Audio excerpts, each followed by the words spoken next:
In this session, I will be discussing operations and functions. It is assumed that you already know how to add, how to subtract, how to multiply, and how to divide algebraic expression. If you can recall it, ipapaalala ko sa inyo. Let's take a look at the operations and functions. There are 5. The first one is addition or the plus sign. The second one is the subtraction or the minus sign. The third one is multiplication. I used here the asterisk. Number 4 is the division. I used here the slash. And number 5, this one is new to you. Bagong-bago yan para sa inyo. This one is a small circle in between two functions. How do we perform operation like this? I'll give you an example. Suppose you have f of x equals 2x plus 5. And you have g of x is equal to x minus 3.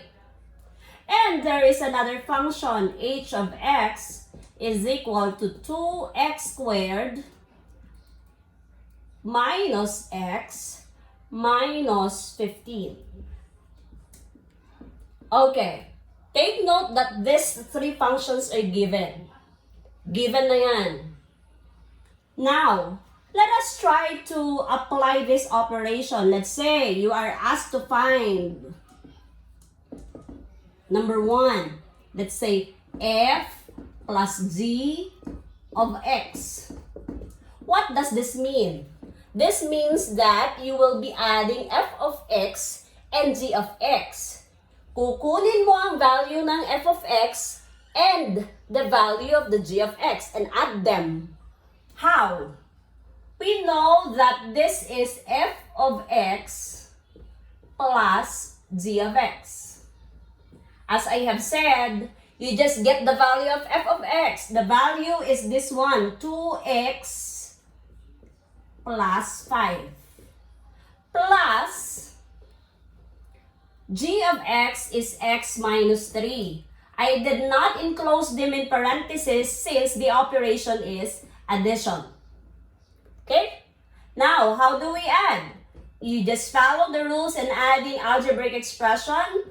You just add like terms. 2x and x is 3x. And then positive 5 and negative 3 is positive 2. Let's take example number 2. Suppose you are asked to subtract f by g of x. This one is equal to f of x minus g of x. Same procedure. You will be getting the value of f of x and g of x. So that is f minus g of x is equal to, the value is 2x plus 5 minus x minus 3. Why did I enclose this in parentheses? It is because you will be changing the sign of each term here in the subtrahend. Papalitan mo lahat ng sign ng nasa loob ng parentheses. Why? It is because in subtraction, there is a rule that you need to change the sign of the terms in the subtrahend and you proceed to addition. So, yun ang gagawin natin. So, this is 2x plus 5. I will be changing positive to negative. That will be negative x. I will be changing negative to positive. That will be 3. So, you will now get the difference. That is 2x minus x is x. And 5 plus 3 is 8. Example number 3. Let us use the operation multiplication. That is f times g of x. F of x times g of x. The value is 2x plus 5. The value of g of x is x minus 3. Take note that this means multiplication also. Okay, how do we multiply this? You may use here long multiplication, FOIL method, or the distributive property in multiplication. I will be using the distributive property since that one is the easiest for me. So that is 2x times x, 2x squared, 2x times negative 3, it's negative 6x. 5 times x, it's positive 5x. And 5 times negative 3 is negative 15.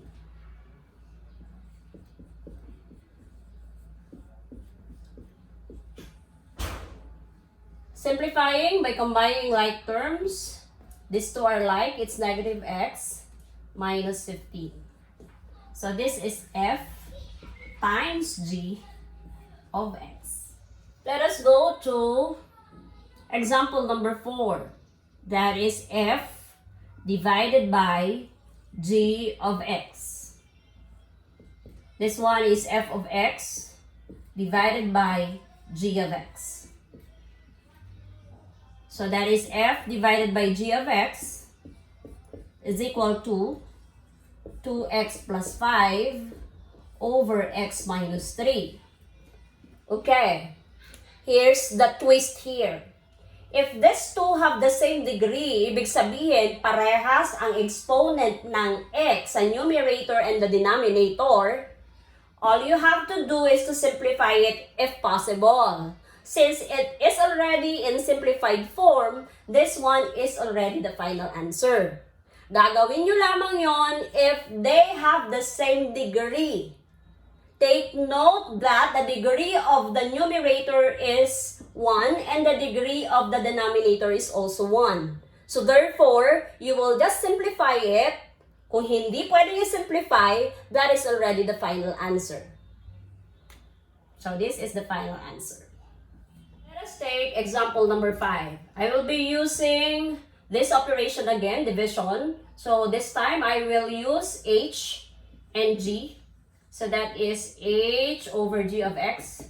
This is h of x over g of x.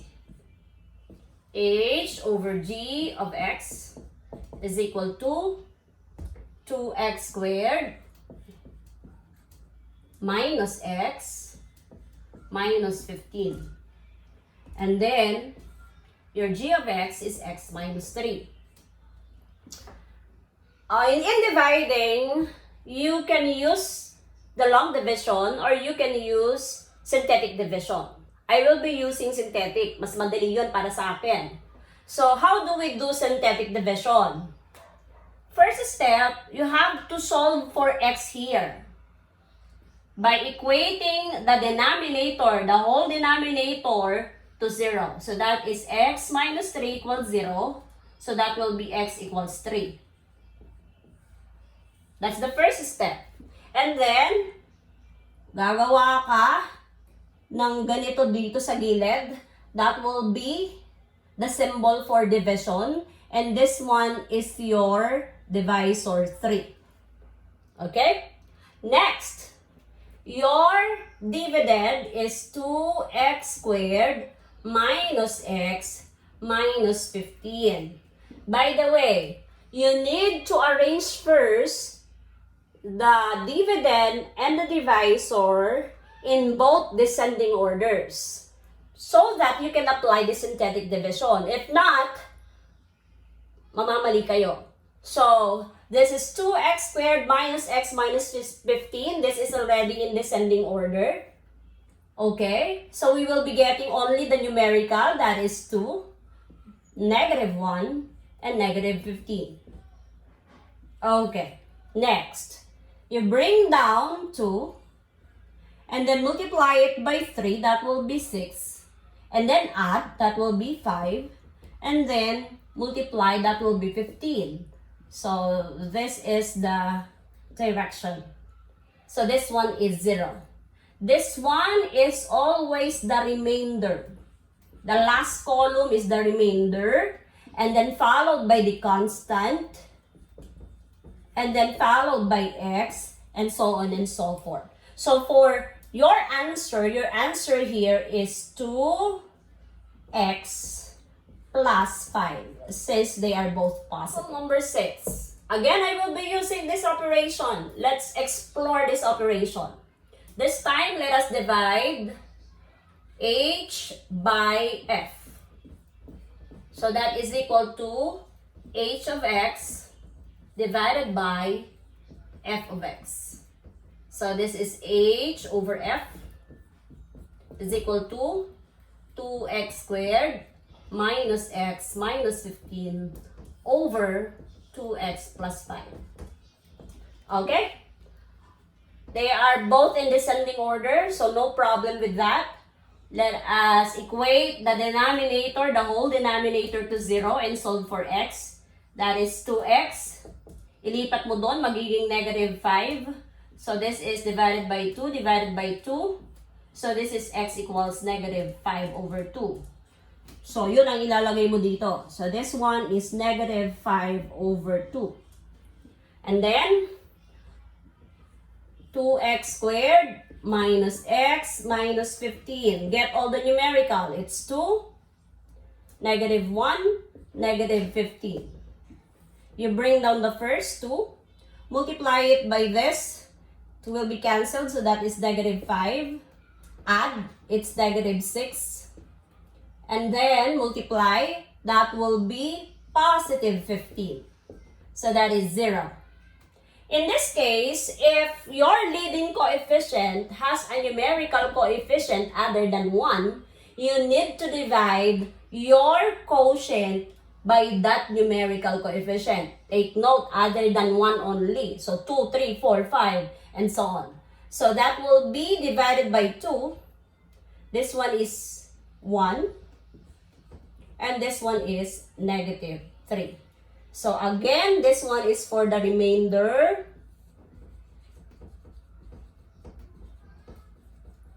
This one is for the constant. And this one is for x. So therefore, your final answer is x minus 3. Let's take example number 7. I will be using this operation again, division. This time, we will be dividing g by h. So this is equal to g of x divided by h of x.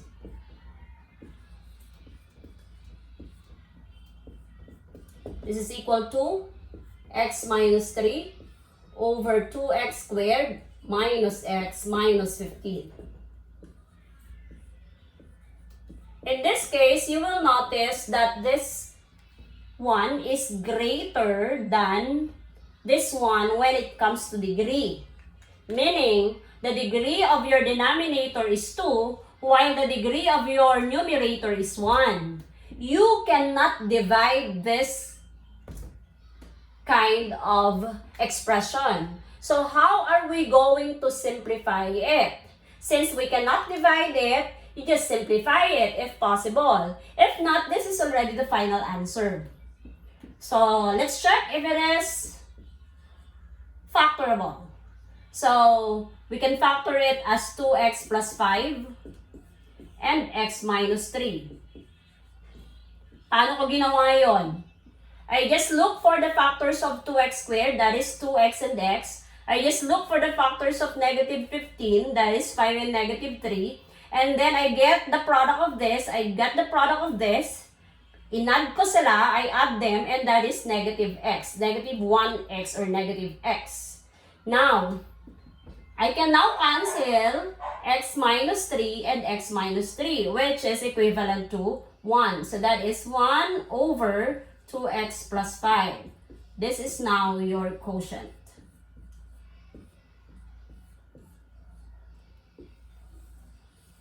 Let's take example number 8. This time, I will be using the fifth operation. Ang tawag dito sa bilog na yan is composition of function. It is a small circle in between two functions. Again, we call it as composition of function. Heto siya. Okay, this one is equivalent to f of g of x. Again, we read this as f of g of x. So this one is the outer function. Nasa labas. And this one is the inner function. Nasa loob. Why did we call this composition of function? It is because a function is composed of another function. That's why it is f of g of x. F is composed of g of x. How do we do this? This is f of g of x. First, we will be getting the value of f. The value of f is 2x plus 5. Next step. Replace g of x by its value. The value is x minus 3. After that, replace all the x's here by this one. This is 2x minus 3 plus 5. Perform the operation. So this is f x minus 3 is equal to 2x minus 6 plus 5. You simplify. How do we simplify? Combine like terms. So this is 2x minus 1. This is now your f of g of x. Example number 9. Still, let us use this operation, composition. This is g of f of x. G equivalent to g of f of x. G of f of x. The outer is g this time and the inner is f. So we will be equating this to the value of g, that is x minus 3. Replace f of x, that is 2x plus 5. Palitan lahat ng x's dito ng 2x plus 5. So that is 2x plus 5 minus 3.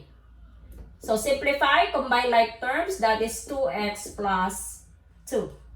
This is now your g of f of x. Example number 10. This time, let us use h and g using again composition of function.